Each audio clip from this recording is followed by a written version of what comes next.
Indians and elections. हमारी आदत है हर फेलियर पर, हर बात पे दूसरे को दोष देना, ये हमारी आदत है, नेचुरल। भगवान का यही मंजूर रहा। भगवान का क्या मंजूर था? कोई नहीं मिला तो भगवान को पकड़ लिए। महमूद गजनी आया, कहा अरे वो मुसलमान था, हिंदुओं को लूटना चाहता था। तुम कमजोर हो ये कभी नहीं मानोगे, तुम अपनी गलती कभी नहीं मानोगे। चलो महमूद गजनी चोर था, 1000 AD मान लिया, चलो ठीक है, मुसलमान था, तुम्हें लूटने आया था। तैमूर आया, वो भी भैया बहुत बदतमीज आदमी था भैया, हम लोग को लूटने आया था, मतलब फिर उसी की गलती। नादिर शाह आया, फिर मारा, फिर लूटा, लेकिन उसी की गलती। अब्दाली आया,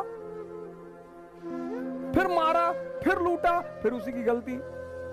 फिर 200 साल अंग्रेज आके लूटे, इंग्लिश। अंग्रेजों ने हम लोगों के साथ धोखेबाजी की। तुम 5 रुपए के सिक्के पे पैर रख के खड़े हो जाते हो, तुमसे कौन धोखेबाजी करेगा? सड़क पे 5 रुपए का सिक्का पड़ा हो तो ऐसे पैर रख के खड़े हो तो देखते हो, इधर कोई ना देखे तो उठा ले।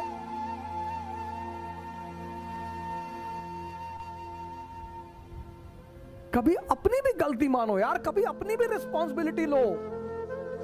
सरकार तो गलत है ही है, सरकार तो बिल्कुल फेल कर गई, पर कभी अपनी भी तो गलती मानो। पिछले 30 साल से इस देश में कोई हिंदू शेर को चुन रहा था, कोई मुसलमान शेर को चुन रहा था, कोई दलित शेर को चुन रहा था, कोई ब्राह्मण शेर को चुन रहा था। वीडियो डालते थे, ये जा रहा है ब्राह्मण शेर। नेता चुनना है ना, दलित चुनोगे, अंबेडकर की तरह चुन लो। नेता चुनना है ना, मुसलमान चुनोगे, हसरत मोहानी की तरह चुन लो, हारून की तरह चुन। इस्लाम की सबसे बड़ी देन, इस्लाम की सबसे बड़ी देन जो इस देश के 90% मुसलमानों को नहीं पता है।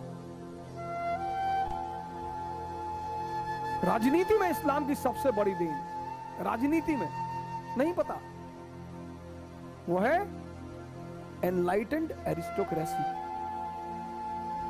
ये इस्लाम की सबसे बड़ी देन है, एनलाइटेंड एरिस्टोक्रेसी। और इसमें 2 नाम इतने महान हैं, एक अल हारून और दूसरा उसका बेटा अल मामून। सर पढ़िए कभी इनके बारे में। 90% मुसलमान। औरंगजेब का नाम जानते हैं? इन लोग का जानते हैं? औरंगजेब बड़ा बढ़िया आदमी था, चच्चा थे तुम्हारे ना। भाई साहब वो महान आदमी था, हाँ बहुत महान था। एक बार आसमान में से उंगली डाल के छेद कर दिया था, तो बाद में नासा वालों ने भरा। ये इन्होंने एक डिपार्टमेंट बनाया सर बगदाद में, बैतुल हिकमत।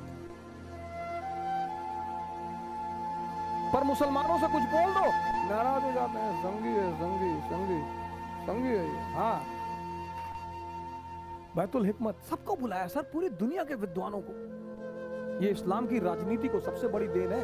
कैलिफ सिस्टम, जो आदमी एनलाइटेंड होगा वो स्पिरिचुअल हेड होगा और वही पॉलिटिकल हेड होगा। हजरत अबू बकर, हजरत उमर साहब की कहानियां सुनो सर। मुसलमान इसी को भूलिए।